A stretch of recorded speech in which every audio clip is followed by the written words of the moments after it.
America, and welcome to Invent America, because America invents. This episode of Invent America TV is brought to you by America's Inventor Lady and Home Talk USA. Home Talk is a proud member of the King's Broadcasting Network and has been bringing to you the best of America's home-based product innovation since 1998.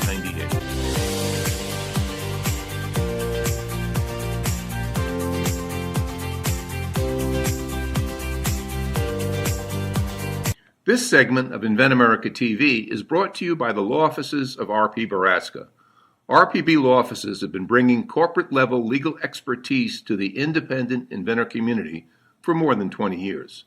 For all your inventing legal needs, trust rpblawoffices.com. Welcome, America! That's right, all of you that's now tuning in from Home Talk USA. We want to welcome all of you to the Invent America show here on Invent America Radio, with the Cajun contract of Michael King and the one and only, the invented lady herself, Miss Rita Crompton. Rita, how you doing? I'm fine. How are you today? Man, I got to mention that great affiliate. You know, we always like to mention our affiliates all across the country because, Rita, as you know, people think we're just a podcast, but no, this is terrestrial. I know this is terrestrial radio. We actually, somebody's actually putting us on the air, so, but hey, I want to put a big shout out to that Oregon station, KSLM 104.3 FM. And they also simulcasting on the AM station on 1220 AM. So I want to welcome all of our Oregon listeners out on the West Coast. We haven't forgotten you. Eventually, I can only go one a week, and we got so many radio affiliates across the country. I can only, but hey, we enjoy you. You've been carrying our show for a long time, and we want to thank all of you. But this is the Invent America show, and want to welcome all of you. Rita, a lot going on. We really got to go right into all of this. I know you wanted to talk about, how hard it really is to get to market, and I think we overlooked this. But I need to know, why are some technologies and some products are really harder than others, though? It seems like, you've been doing this a long time, and we've been, talking to all our affiliate partners we have in getting products to market from, A to Z. But it seems like sometimes some of them are just hard to do, or it just seems like, I don't know. Is there a reason for that? There's a variety of reasons, and we try to help inventors understand sooner rather than later what they're going to run into. For instance, if this is your invention is something that's got to be licensed, used by a company. So, for example, it's got to go in a car when a car is being manufactured. Okay, they're nasty to deal with. They want to infringe on intellectual property. If you get a company, my industry expert used to be with Danco. Danco licenses intellectual property. They're going to let the inventor own the intellectual property. So when we look at then different industries, it is easier to do a car product that you're going to sell at AutoZone or Pep Boys, because now you can get a company that wants to say, nanner, big auto companies, we're going to do this and sell it to a regular consumer. It does not have to be put into the car when the car is being manufactured. We had, an inventor years ago that invented a new tractor. Oh, holy cow. He built a full-size running tractor. It was so cool. He wanted to license it to John Deere, so he painted it John Deere green. And when I went down and met him and took a ride on the tractor, it's like, paint the thing yellow. We are going to go to Caterpillar. John Deere is notorious for doing not nice things to inventors. So we look at, intellectual property expires. We have had for decades, and that's what we're talking about on our show today, is intellectual property, new versus old, and what a challenge it is on each end of that spectrum. Back in the early 1800s, a patent would last 3 years. Well, shoot, you can't even get it issued in 3 years now. Yeah, so now it lasts from the date of filing to expiration, 20 years. Well, that's great. But then what happens when you start ticking down on those years and you haven't really done anything with it yet? It's harder to get it licensed. Well, what happens on the front end if you don't have proof of concept prototypes and you've sold any? Equally as hard. So there are so many points, Michael, that are challenging for the inventor. And the more they know when they get into it, the better job they will do. Well, I need to tell you, Rita, that's what made the History Channel, to be honest with you, everything you just said. I was watching the History Channel yesterday on peanut butter, the how peanut butter evolved, it's exactly what you said. You had the big giant of Heinz, who had a really horrible peanut butter, but it was Heinz. I mean, this big mega giant. And then you had this little guy who came up with Peter Pan, and boy, it changed everything. And he had to fight. And then he lost his intellectual property because he decided to license it. So now he came up with what? Skippy peanut butter. So I know I'm talking peanut butter here, but it's exactly what you're saying. And it doesn't really matter the product you're talking about, because if this is just in peanut butter, just as mad, guy that's got that tractor. I'm just saying. So you're right. Not like you could hide it someplace, I hate to lose you, Rita, but I will put your resume in. The History Channel is looking for hosts, so I'll throw your resume in there. Okay, but thank you very much. Yeah. You understand it, and you're right. It just depends on the technology or product that you're talking about, and how's it going to be implemented into the market. Is it going to be something you can sell right off the shelf? It's going to be pretty easy. You just got to get it on the shelf. But at the end of the day, if you have an intellectual property or technology that has to be, integrated into something else, then but then you have the government's going to get involved. Then you have the safety commission is going to get involved. So I can see what you're saying now. Yeah. I mean, you get something that's a healthcare product. Yeah.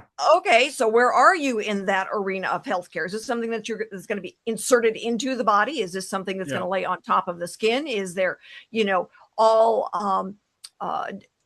over-the-counter products, that are, already out there? So they've already got the approvals. Is it something where you have to go after the approvals? There's so many different things in the different industries. And that's what we try to help inventors understand. And when we look at saying, all right, if you get out the door, you've got about 18 months before your patent is published and nobody can see it.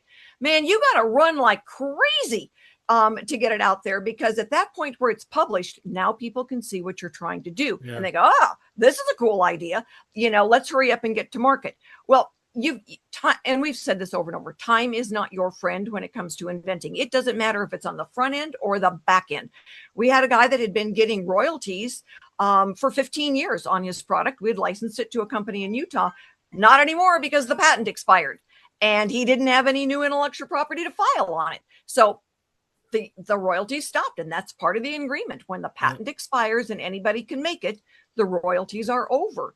And so he just sent me an email and said, so the royalties are over, huh? And I said, oh, honey, you expired in October. That's the way it is. So he goes, all right, good run, but we're done now. And that's the truth. So when we look at intellectual property that's gotten older and isn't out there, well, who's been running with it? Who's been using it? And because it's public. And so we look at then, what can we do with it? How can we hustle it up and get it out there? Something that's brand new and say, all I've got are renderings. Renderings are drawings. I can do life on Mars in renderings. It doesn't mean that there really is life on Mars. So again, time is not the inventor's friend when it comes to hustling it up and getting it out there. But life gets in the way for everybody, and so you just got to do the best you can do. Yeah, I tell you, I hate to bring back that peanut butter analogy, but again, you're saying it again, because what happened also, hydrated oil was not, when peanut butter was invented, hydrated oil didn't exist. That's the oil that they shoot with hydration to make the peanut butter last and won't spoil, so on and so forth. Well, the guy he spent 2 years he finally got it, and then somebody beating him to the patent, who came up with hydrated oil 6 months before his patent came done. So again, I know I'm doing peanut butter again, but it's exactly what you're saying. Just in a 6 month span, he lost his ability, but then now he had to go to the person that invented the hydrated oil to shoot into the peanut butter because it changed the whole game. Yeah. But we had a lady that filed a provisional patent application, filed the non-provisional, went to market and found out that someone filed a provisional patent 2 days before her, and it was a partner who had been working with her. That was stinky. Well, if Skippy Peanut Butter is out there, we could use a sponsor. So, hey, I know I plugged you a lot. So, hey, we're going to take a short break. We got a great show, great guest. Just stay with us right here. This is Home Talk USA right here on Invent America Radio all across the country with the inventor lady herself and the Cajun contractor, Michael King. We'll be back with our first guest. Stay tuned. All over the country, all over our national radio affiliates all across this great country.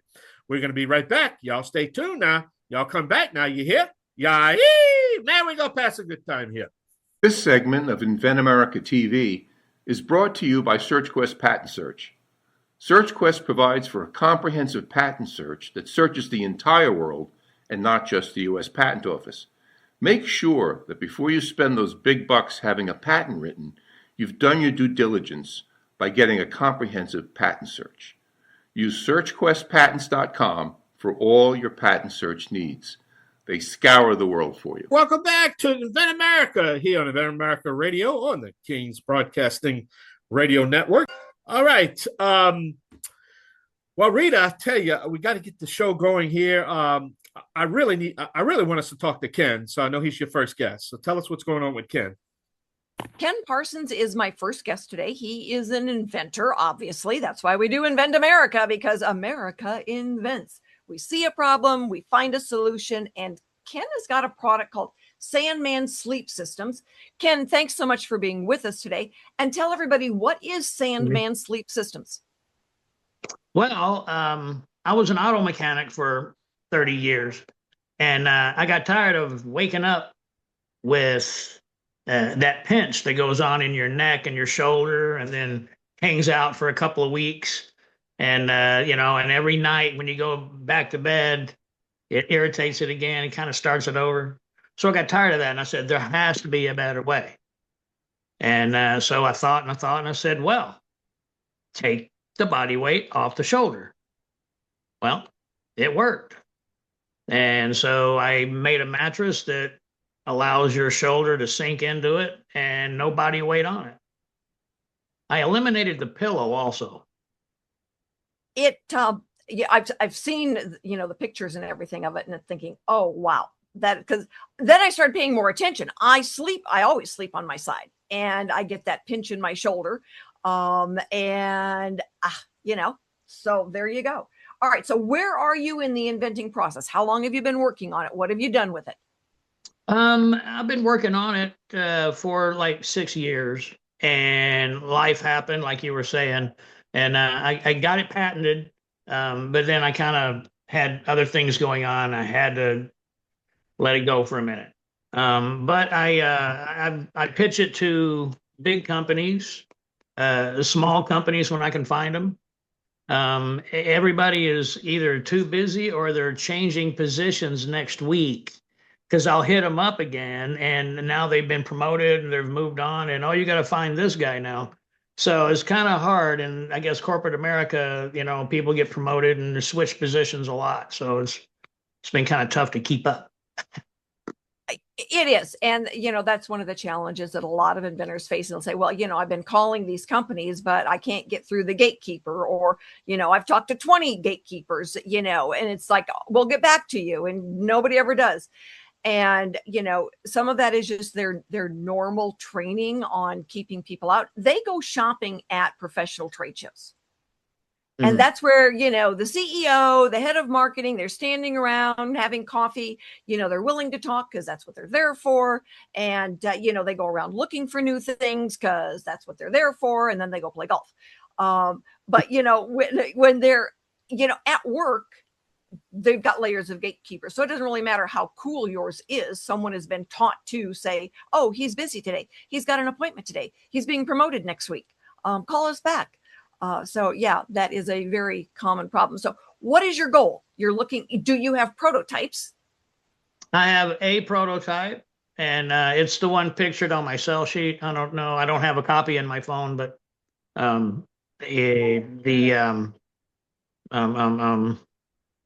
it was lovely. You did share it with me. And, that was where I was able to say, oh, get my dots connected with what you were explaining and what we could visualize. So that was terrific. And, certainly made sense. Do you see that, they would need to be different sizes versus men and women? And what if you don't sleep on, obviously, if you're a married couple, you don't want to be sleeping on twin mattresses. How's that going to work? Well, it kind of helps to cuddle easier. Well, because think about it, when you spoon, say somebody's laying on somebody's arm and then fingers start tingling, okay, and everybody's got to get disrupted and move and all that. And they, stay awake half the night after that. But it goes across. It is fine. You can go from your back to your side and from back to your other side and on your back, or you can get on your stomach if you want and put your arms in the groove. And it just kind of works out all the way around. It's one of those perfect ones. It's like, duh, why didn't they come up with something like this, 50 years ago? Yeah, it amazes me because beds have been flat since the Flintstones. So yeah, I mean, for sure. Yeah, and innovation, right? So. Well, exactly. And when they were sleeping on the ground, they didn't dig a trench for their shoulder. Well, maybe, we don't know. We did find authorized ditches and little grooves in the ground. No, I don't know. You never know. You never know. Maybe they were smarter than we are. So what's your goal, Ken? What are you trying to get to? Well, I'd like to get it licensed, and have, see it hit market and see people have a better attitude during the week, after sleeping on their shoulder all night. It's amazing how those dots get connected. Nicer person. Oh, yes, because I slept all night and I wasn't in a lot of pain. Exactly. So yes, yeah. I get it, and especially for folks that are getting older. Yeah, everything hurts, so it doesn't matter how you lay. But this seems to work pretty well. I mean, it could be fine tuned, but that'd be kind of like for everybody. I know there's a shoe company out there that makes orthotics. That you step on a platform and it has different colors on a screen and it tells you where all your weight is and this and that. Well, if they did that, and they do that with mattresses, but they could use that and then really dial in the foam densities and whatnot for, your hips, your shoulder, your torso, legs, with the. We are going to see what we can do to get the word out there about the sleep system that you invented. I think it's really cool. And so we're going to try to help you out and see if we can't get that licensed. And you're kind of in that, all right, patented. And so let's run with it and see what we can get out there before that patent gets any older at all. So thank you so much for being with me today. We will be in touch later this week. And if you are out there and an inventor who needs some help, who has some questions, or somebody says, I've got an idea, what do I do now? Have them give me a call.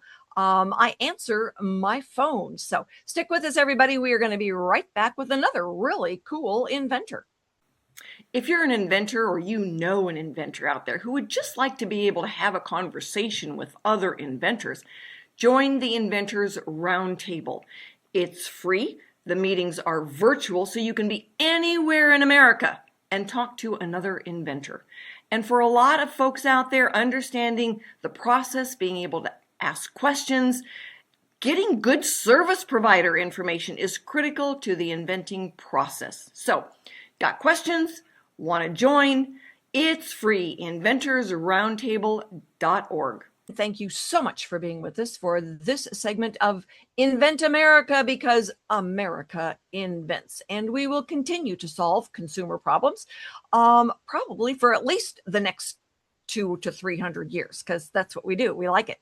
This segment is brought to you by TrueView. It is the only accurate rear view image product out there, so that when some big truck is coming up on the driver's side, those mirrors that show them in the wrong position, TrueView shows it in the right position. So as it's pulling out of the mirror, it is pulling into your peripheral vision. It is a perfect way for you to see what is right next to you. So no more jerking over as something comes up and surprises the daylights out of you. Know what is coming up right beside you. Saves a life. So anyway, TrueView at cargocatch.com.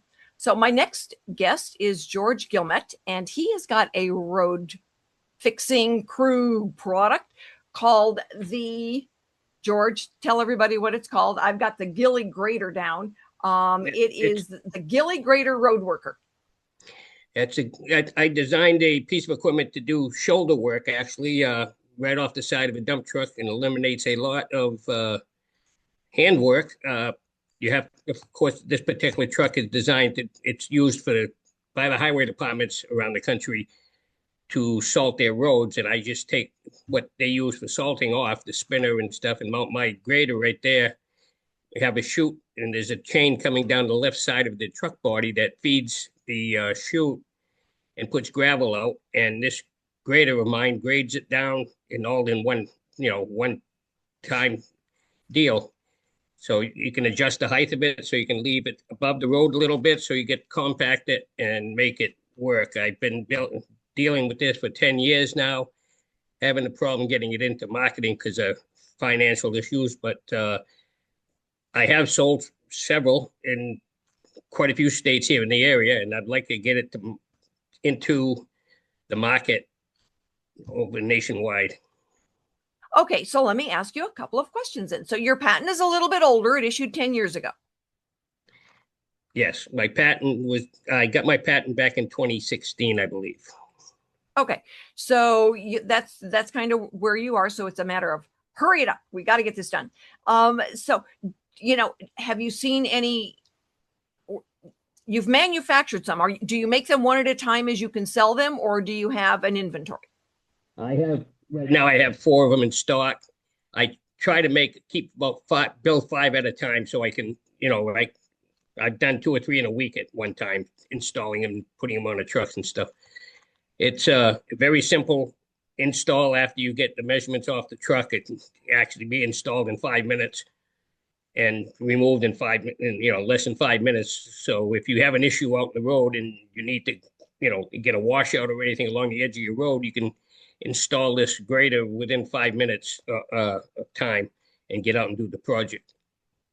So it would be basically for sand, different size gravel, that kind of thing, basically for a road crew. So now you can have a truck and a driver do it. You don't have to have the whole crew out there moving stuff around. Right. Just eliminated a lot of handwork and when I first came up with this idea, we were out doing shoulder work on the highway department where I was working in Maine. And we dump gravel on the side of the road and have to rake it by hand to get it to where we wanted it, and and get this stuff done right. And just thinking about there's an easier way. And I walked into the shop and there was 5 dump trucks sitting there that all we had to do is put a chute on it, put the gravel so it dumps into the shoulder, and then have this grader follow it. And then all you had to do is follow it with either a roller or a compactor, and your shoulders were done. It's cost effective. It's not an expensive piece of equipment. One of the projects I'd done in the town when I was the road agent, we saved $18,000 on a project because we didn't have to pay somebody to come in with another piece of equipment to do the job. And $18,000 for a little town is a lot of money. You bet. And that's why I designed this. It's actually to make the job easier for everybody and to get get these jobs done. When you rent these pieces of equipment to do the job, you're spending almost $4,000 a week. And that's also pretty expensive for a town. And but when you look at where they need to do the road work, in the mountains, in the national parks, where all of a sudden you get a torrential rain and they've got to get it out there. A lot of times there's not enough crews to go out and do that. If you can just do it with a truck. When I was in college, I drove a truck. I hauled asphalt and gravel. So I truly do understand, driving a dump truck. And most people find that, amazing that it's like, oh yeah, no, I hauled gravel and asphalt in the Black Hills of South Dakota. And it's product. It's operating on the driver's side of the vehicle. So you're going against traffic when you're working. However, when you're doing a construction project, the road you close down that lane of traffic anyways. You have some people that complained about that being on that side of the truck. Well, the truck is designed to have the salt delivered on the right side, on the driver's side of the truck. So this made it more convenient. You can see what you're doing a lot better. So, that is one of the reasons, having this just saves a lot of time and work for all these small departments. So you would go to then any trucking company that's manufacturing the trucks that, has the add-on tools and materials, any town that's already got the trucks that wants to save money, any type of transportation department. So who am I missing, George? Well, your state highway departments, your local highway departments, some companies, some trucking companies, that do plowing in the wintertime would have this type of truck, and they could actually make it usable 4 seasons instead of just using it for the winter work. If they just bought it to do snow plowing and sanding, they'd have another option to go out and do, start a business doing shoulder work for towns, or if you have long driveways that need some, that have shoulders. I mean, the edge of your driveways, you can fill in the edge of your driveways with gravel. This is, it's available to be used by several companies. Also, with this product, they have a different truck that has the chain in the middle and that does the same thing, but it brings the product to the back of the truck. I use this same product by just making a different bracket off the back of the truck that can put the grader out in the back further, and they can use this to do the shoulders also. Also, with the slide-in sanders that a lot of towns have, just by building a bracket off the back of the truck, you can, make that other, it can be made for use with a lot of different type of trucks. So wonderful. And so, as you've gone out there and you've been working with this, have you noticed any competition out there as far as new gadgets? Nope, I haven't seen no new gadgets out there. And when I went through the process, I mean, I was shocked that there was nobody building anything like that in the world. Actually, that's why I decided to go ahead and go ahead with the patent process, because I didn't want to infringe on anybody, and I don't want nobody to infringe on me. But after, I mean, it's a few more things that we could do to this product to make it even easier to use. Right now, I use a hand crank on it to bring it up and down, but most trucks have hydraulics in that area. So if they want, some of the towns that had bought it, they actually put a hydraulic cylinder on it to operate it up and down. So there's, the product is there. I have it available, and like I said, I'm trying to get it in the manufacturing more than anything, because I've just received a call a week ago that someone wants to be a distributor. However, I cannot build them fast enough for that type of work. Yeah, it's hard for you to have a distributor when you don't have manufacturing set up that's mass manufacturing, not 2 or 3 at a time. So I certainly do understand that. George, thanks so much for being on today. We are going to do what we can to help you get that product out there. It is an honor to meet you and have that as something that we can use. So stick with us, everybody. We're going to be right back with our industry expert. He has done a lot of this with patents new, patents old, and one of his products, the patent probably just expired, and it's sold still all over North America. So stick with us. We will be right back with Michael Miller. True Up, easiest way to hang your pictures. We all know how stressful picture hanging can get. True Up comes with everything you need to level and hang pictures with no damage and no mess. Just peel, apply the adhesive to the back of the True Up mount and press firmly. Remove the remaining adhesive. Use the level and press and hold for 3 to 5 seconds to attach the True Up mount to your wall with a strong hold. The True Up frame adapter is compatible with most frames on the market. Apply the adhesive strip to the adapter, stick, and your frame hangs easily on the wall mount. This lets you adjust your picture side to side for perfect placement every time. The possibilities are limitless, and it's easy on your walls. Picture hanging can be truly a one-person job. True Up, the future of hanging is here. And thank you so much for being with us for this segment of Invent America, because America loves to invent. And my industry expert is Michael Miller. Michael, thank you so much for being with us today. I appreciate it. And you've been working with inventors for a long time. So intellectual property is an absolute must in your world. What's the advantages of, or disadvantages of too soon or too late? Oh my gosh, it can go both sides of the spectrum, as you know, Rita. The thing with having a patent that has been issued for a period of time is that you can actually look back and see and look forward and see who has issued other patents that are even close to it. What are other inventions that have come that have started being competitors to that product? If there's not a lot, that's great. It's a great pattern to start moving forward with and do more with. Um, with a new patent, of course, it's new, it's fresh, it's out there, and it also lends itself to additional patents to being added to it to develop a little bit of a portfolio of patents around a particular invention. It's so funny because I always think somebody will ask me, it's like, so what did you ever work on? And it's like, go Google disposal genie and tell me what you think. It's like, okay, how fast can we sign up now that we've looked? Because it is still listed as being sold everywhere. Yes, absolutely. And you'll also see a portfolio of products around it as well, and different inventions that followed on to that initial invention. So, as you know, a company that I worked for is the one that licensed that product for, oh my gosh, a lot of years. And but then we also developed other patents that actually were follow-on patents to the initial one, and just kept that whole ball rolling for many, many years.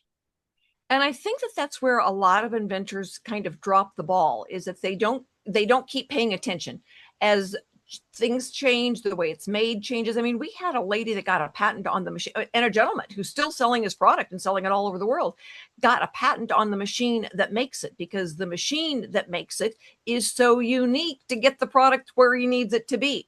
And as you bring on additional products, a lot of times those additional things, as you're developing the product and getting it out there, and people are saying, oh, what about this and what about that, it keeps then the original alive longer, because now a lot of times the new one is related to the old one.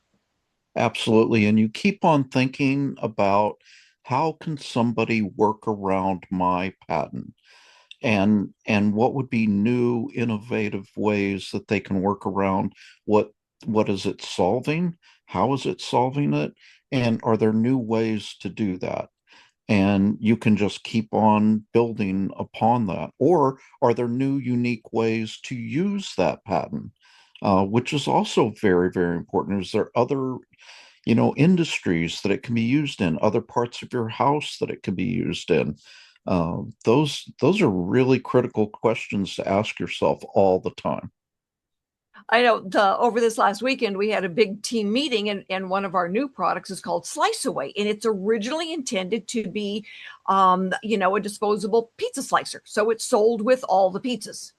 All right. Mm-hmm. But we're all sitting around the table and we're trying to get this cake out of a pan. It's like, okay, who's got the Slice Away? We should be using it on this, and then we start talking about all the different ways we could use it. And it's like, what about when you have a whole tray of plants you've just planted? Now it's a gardening tool.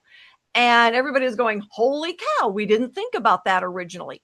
But there's a lot of things out there that when you start really thinking how it can be used, one of the biggest crossovers we see is surgery versus a mechanic's car tool. Mm-hmm. And Absolutely. when a mechanic comes up with a new idea, that's like, I really don't understand why surgical tools are in conflict with mine, or why I'm infringing on somebody. It's like, you remove a bone, you remove an engine, you're still removing something that you got to be really careful of. Yeah, absolutely. And I think the other thing too, from a licensing perspective for an inventor, that's one of the critical reasons why whenever you do a license agreement, to really think hard about whether it's going to be completely exclusive, or if you're going to be able to license that product possibly to various different industries, and those would each require different license agreements, and then be non-exclusive for each of your licensors in each different industry. Yeah, we run into that from time to time, and we look at then, is it best to license through the licensee, or is it best to, have the licensee say, no, we're exclusive in this area, go ahead and do the other one. So we always look at the first licensee as kind of being able to have some of that guidance, because it's about the numbers. And then we look at different packaging. Absolutely. Absolutely. So there's, ways that we can do it out there, but the big hitter then is the licensee. And for a lot of the independent inventors, the only way for them to really have a chance is to go through then somebody who's got the bigger bat. Oh my gosh, yes. I mean, you cannot have all of the knowledge that would be in a company that would license your product. You're not a marketer in many cases. You're not somebody who does online sales. Shipping departments, regulatory departments, legal departments. Oh my gosh, it just goes on and on and on. Somebody that just develops packaging and the verbiage on the packaging, somebody that designs the packaging. I mean, oh my gracious, for you as an independent inventor to now go and look at each individual segment and get knowledgeable about that, by the time your patents already ran out. I know, it's tough. So, Michael, thanks so much for being with us today. It's always a pleasure to have you and your insight on. Thanks, everyone, for joining us today. We will be back next week with more stories on getting products from mind to market. We will have new inventors and industry experts. So join us and have a wonderful week.